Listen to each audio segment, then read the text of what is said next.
Welcome to my channel. I'm Lauren Theresa, former LCSW trauma therapist and content creator. I told myself, sit down and do this. My microphones, I cannot get them to work. This is my Yeti mic, and I cannot for the life of me get it to work.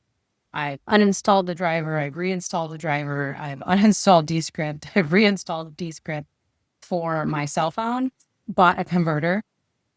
Doesn't work. Sorry if the audio is crap. I am working on it. I went ahead and ordered another little lav mic. I am also a real estate investor, semi-retired, no real passive income. I have one fourplex that I am perfecting recently.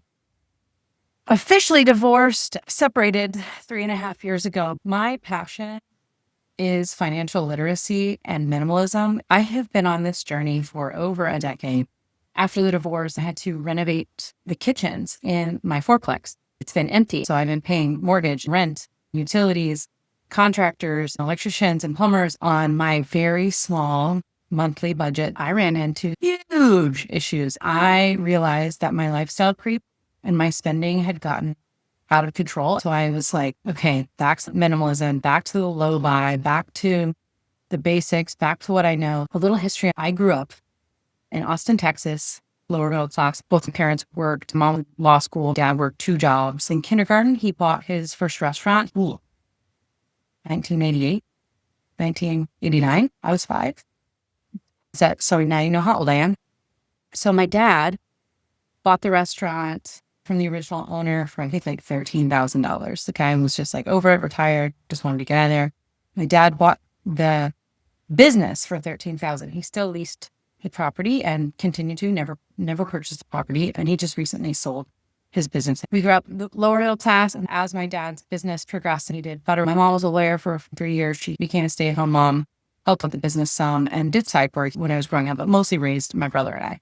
And so we were lower middle class to middle class. We always had enough, and we were definitely consumers.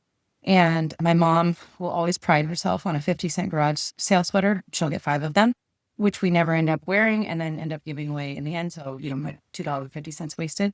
So there was frugality there. Both sets of grandparents going through the Depression.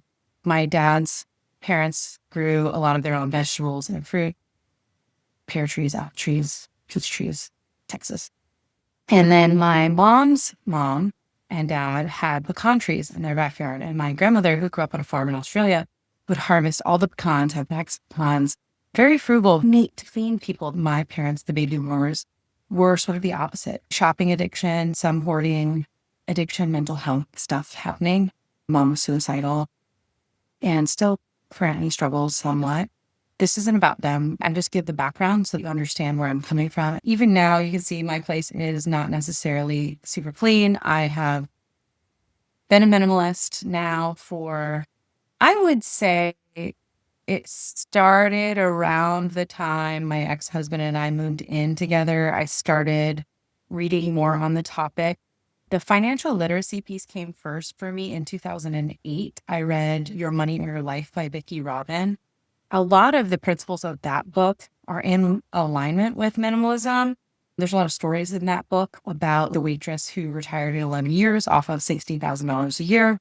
Learning about that first was helpful. I started to invest in 2008 and I learned about ETFs and Warren Buffett early on.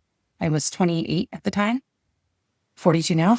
I learned a lot about financial literacy stuff my family didn't know. I had to unlearn, and I'm still unlearning these deep-seated scarcity patterns. Scarcity can be a good thing, but there's a balance. You have to get rid of the scarcity mindset and come back to it with new eyes. And the new scarcity is that what we have is precious, and when we have nice things, we want to take care of them. The economy ebbs and flows, and especially right now, going into 2026, there's a lot of uncertainty. I've been wanting to do this on my channel for a long time. I've made small short videos, usually on TikTok, because TikTok's interface is so easy to use and upload. I have like 21 followers on TikTok, and I love TikTok. I honestly want to focus just on TikTok and YouTube. No shade to the other platforms, but this is my jam. You guys, I am back. I am 18 plus years sober in a 12-step program. I do not drink or use any drugs, and I lost that privilege a long time ago. When I was 24, there's more to that story that I'm sure I will tell eventually. But I guess I will start with the top 3 books that have influenced me to change for the better as far as like financial literacy, minimalism. The first is Your Money or Your Life by Vicki Robin. It was one of the first books written on financial independence, retire early. This book is in its 20th anniversary reprinting. Mr. Money Mustache wrote the latest intro. I love that blog. If you want to learn about this stuff right now, Mr. Money Mustache, brilliant writer. I don't think he gets enough credit for that. And yes, it's one of the first books I read on tiny house living. That's not practical for me. I'm a single mom to Oahu. They don't really allow tiny homes here. But a book called You Can Buy Happiness, and it's cheap too. I forget the author, but if you look it up, it started me on the idea that more could be less. This divergence from buying and sales got me thinking about happiness not being tied to a big house, and that there's so much world and life to live out there. Happiness is really an inside job, and all the money in the world will not save it. She was in a dead-end job she hated.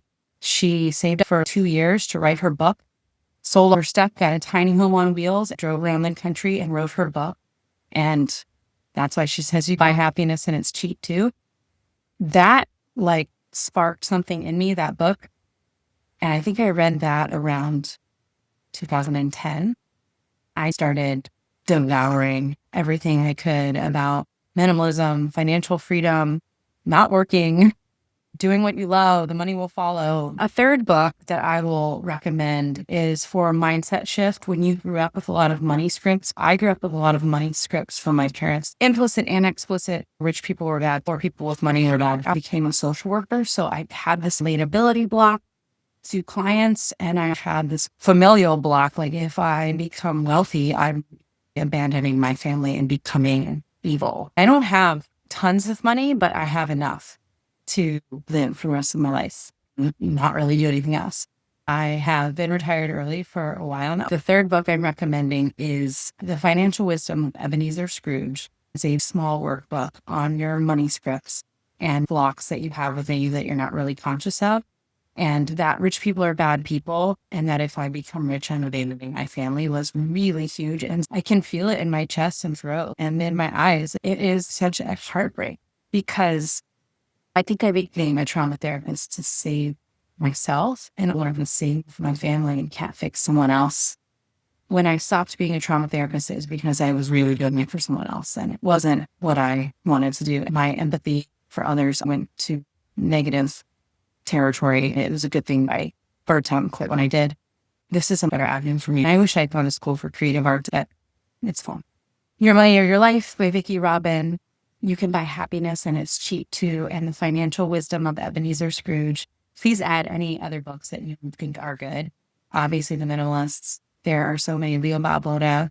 There are just Mr. Money Mustache, tons of resources on minimalism.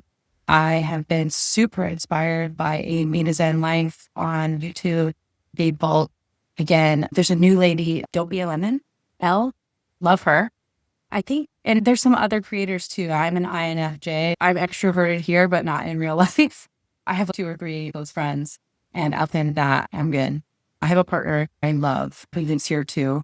He thankfully is into this stuff too. I don't have to go very far for him to be on board. So I will stop there for my first video and hopefully edit this book. Fingers crossed. Subscribe and like if you'd like to hear more. I'm going to keep making them.